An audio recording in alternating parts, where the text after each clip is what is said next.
హన్మకొండ జిల్లా వ్యాప్తంగా 7,956 మంది ఇందిరమ్మ లబ్ధిదారులకు మంజూరు పత్రాలు ఇచ్చామని 5,487 మంది లబ్ధిదారులు ముగ్గులు పోసి ఇంటి నిర్మాణ పనులు చేపట్టారని హన్మకొండ జిల్లా హౌసింగ్ ప్రాజెక్ట్ అధికారి హరికృష్ణ అన్నారు.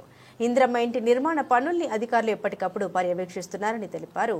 కేంద్ర ప్రభుత్వం స్టీల్ సిమెంట్పై 28% ఉన్న జీఎస్టీని తగ్గిస్తే ఇందిరమ్మ ఇండ్ల లబ్ధిదారులకు ఇంటి నిర్మాణ ఖర్చు భారం తగ్గనుంది. ఇక ఇదే అంశంపై హన్మకొండ జిల్లా హౌసింగ్ ప్రాజెక్ట్ అధికారి హరికృష్ణ మా వరంగల్ ప్రతినిధి Harikrishna face to face. Hanamkonda జిల్లా వ్యాప్తంగా ఇందిరమ్మ ఇళ్ల నిర్మాణ ప్రక్రియ ఏ విధంగా కొనసాగుతుంది, హన్మకొండ జిల్లాలో ఎంతమంది లబ్ధిదారులు ఎన్ని ఇళ్ళు కట్టుకుంటున్నారు, ఇప్పుడు ఎలాంటి పనులు జరుగుతున్నాయి, ఏ దశకు ఇందిరమ్మ ఇళ్ల నిర్మాణాల పనులు కొనసాగుతున్నాయి, ఏ దశకు చేరుకున్నాయి అనే అంశాలకు సంబంధించి కూడా మాట్లాడేందుకు మనతో పాటు హన్మకొండ జిల్లా హౌసింగ్ సంబంధించిన ప్రాజెక్ట్ అధికారి హరికృష్ణ మనతో ఉన్నారు. వారితో మాట్లాడదాం. ఇందిరమ్మ ఇళ్ల సంబంధించి ఆ పనులు ఏ విధంగా కొనసాగుతున్నాయో వారిని అడుగుతాం. సార్ చెప్పండి, హన్మకొండ జిల్లా వ్యాప్తంగా ఎంతమంది లబ్ధిదారులు ఇళ్ల నిర్మాణం చేస్తూ ఉన్నారు, ఇప్పటివరకు పనులు ఏ దశకు చేరుకున్నాయి? హన్మకొండ జిల్లాలో దాదాపుగా మన కలెక్టర్ గారు 7,956 మంది లబ్ధిదారులకు బెనిఫిషియరీ ఐడెంటిఫై చేసి ఇవ్వడం ప్రొసీడింగ్ ఇవ్వడం జరిగింది. దాంట్లో దాదాపు 5,487 మంది ముగ్గులు పోసుకున్నారు. అంటే వివిధ నిర్మాణం స్టార్ట్ చేశారు. దాంట్లో బేస్మెంట్ లెవెల్లో వచ్చేసరికి 3,876 మంది బేస్మెంట్ లెవెల్ కట్టుకున్నారు. వీళ్ళకి పేమెంట్ కూడా అయిపోయింది. 901 మంది వాల్ లెవెల్లో, రూఫ్ లెవెల్లో 241, 4 ఇండ్లు పూర్తి స్థాయిలో కంప్లీట్ అయిపోవడం జరిగింది. ముఖ్యంగా ఈ ఇళ్ల నిర్మాణం సంబంధించి కూడా పర్యవేక్షణ ఎట్లా ఉంటుంది? మీరు ఏ వారంలో ఈ ఇందిరమ్మ ఇళ్ల నిర్మాణం సంబంధించి ఏ విధంగా మీరు తిరుగుతూ ఉన్నారు, ఎట్లా చూస్తూ ఉన్నారు? దీనికి సంబంధించి మన హన్మకొండ జిల్లాలో మా హౌసింగ్ డిపార్ట్మెంట్ తరఫున 10 మంది ఏఈలు ఉన్నారు, 2 డీఈలు ఉన్నారండి.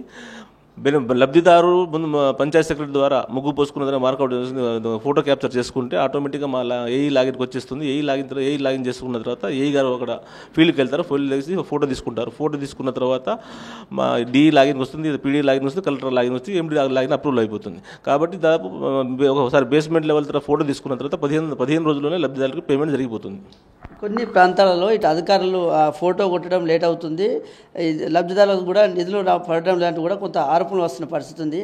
అంటే స్వయంగా లబ్ధిదారులు ఫోటో చేసేందుకు ఏమైనా కార్యక్రమాలు చేపడుతున్నారా? ఇట్లాంటి పంచాయత్ సెక్రటరీలో ఫోటో తీయడం కొద్దిగా ఇబ్బంది జరుగుతున్న ఉద్దేశంతో ప్రభుత్వం వారు లబ్ధిదారుడు తన ఫోన్ నుంచి ఇందిరమ్మ ఇల్లు యాప్ డౌన్లోడ్ చేసుకుని దాంట్లో ఫోటో క్యాప్చర్ చేసుకుని ఆటోమేటిక్గా ఏ లాగిన్కి వచ్చేస్తుంది. ఏ లాగిన్ వచ్చినాక ఏ లాగిన్లో మాకు కనబడుతుంది కాబట్టి మేము పర్యవేక్షణ చేస్తాం. కాబట్టి ఖచ్చితంగా ఒక 2 డేస్లో ఫోటో క్యాప్చర్ చేసేస్తారు. ఇటీవల ముఖ్యంగా కేంద్ర ప్రభుత్వం జీఎస్టీ తగ్గిస్తూ ఉంది. 28% ఉన్న జీఎస్టీ 10% తగ్గిస్తున్న నేపథ్యంలో ఇందిరమ్మ ఇళ్ల లబ్ధిదారులకు ఏమైనా మేలు జరుగుతుందా? దీని గురించి ఏం మాట్లాడతారు? ఖచ్చితంగా జీఎస్టీ తగ్గింపు వల్ల లబ్ధిదారులకు ఖచ్చితంగా లాభం జరుగుతుంది. ఇప్పుడున్న స్లాబ్లో తగ్గింది కాబట్టి స్టీల్, సిమెంట్, ఐరన్ ఖచ్చితంగా రేట్లు దిగొస్తాయి. లబ్ధిదారులకు చాలా బెనిఫిట్ జరుగుతుంది. ముఖ్యంగా ప్రభుత్వం కూడా ఇటు ఇందిరమ్మ ఇళ్ల లబ్ధిదారులకు సంబంధించి కూడా ధరలు తగ్గించేందుకు ఆ సంస్థకు సంబంధించిన సిమెంట్, ఐరన్, స్టీల్ సంబంధించిన సంస్థలతో కూడా ఇటు ప్రతినిధులతో ప్రభుత్వం చర్చ జరుపుతుంది. ఎప్పటి నుంచి ఈ ధరలు తగ్గుతాయి, దీంతో లబ్ధిదారులకు ఎలాంటి న్యాయం జరుగుతుంది? అంటే ధరలు ఎప్పటి నుంచి తగ్గుతాయనే విషయం నాకు తెలియదండి. కానీ జీఎస్టీ తగ్గింపు వల్ల మాత్రం ఖచ్చితంగా లబ్ధిదారులకు లాభం జరుగుతుంది. అలాగే ఇంకోటి ధరల నియంత్రణ కోసం కూడా మేము జిల్లా లెవెల్లో ప్రైస్ మానిటరింగ్ కమిటీ ఉంది. ఎవరైనా లబ్ధిదారులు మాకు ఏమైనా కంప్లైంట్ ఇచ్చి పలానా ఎక్కువ రేటుకు అమ్ముతున్నారు అట్లా అని చెప్తే మేము ప్రైస్ మానిటరింగ్ కమిటీ ద్వారా వాళ్ళ మీద చర్యలు తీసుకుంటాము.